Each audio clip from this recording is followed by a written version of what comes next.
एक छोटे से कस्बे में समीर नाम का एक लड़का रहता था।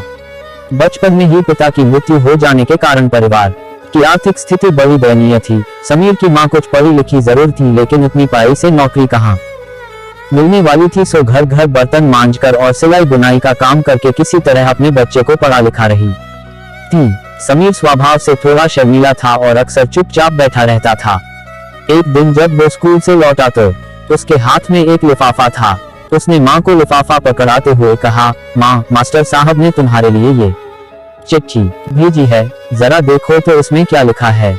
माँ ने मन ही मन चिट्ठी पढ़ी और मुस्कुराकर बोली, बेटा, इसमें लिखा है कि आपका बेटा काफी होशियार है। इस स्कूल के बाकी बच्चों की तुलना में इसका दिमाग बहुत तेज है और हमारे पास इसे पढ़ाने लायक शिक्षक नहीं है, इसलिए कल से आप इसे किसी और स्कूल में भेजें।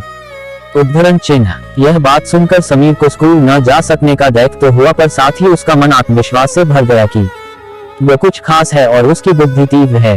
माँ ने उसका दाखिला एक अन्य स्कूल में करा दिया। समय बीतने लगा।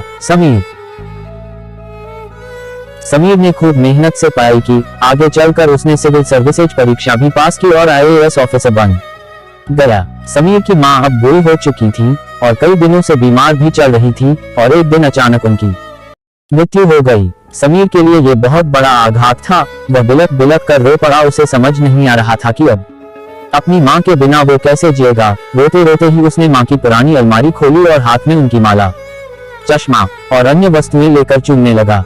उस अलमारी में समीर के पुराने खिलौने और बचपन के कपड़े तक संभाल कर रखे हैं हुए थे। समीर एक एक कर सारी चीजें निकालने लगा और तभी उसकी नजर एक पुरानी चिट्ठी पर पड़ी। दरअसल ये वही चिट्ठी थी जो मास्टर साहब ने उसे 18 साल पहले दी थी। नम आंखों से समीर उसे पढ़ने लगा।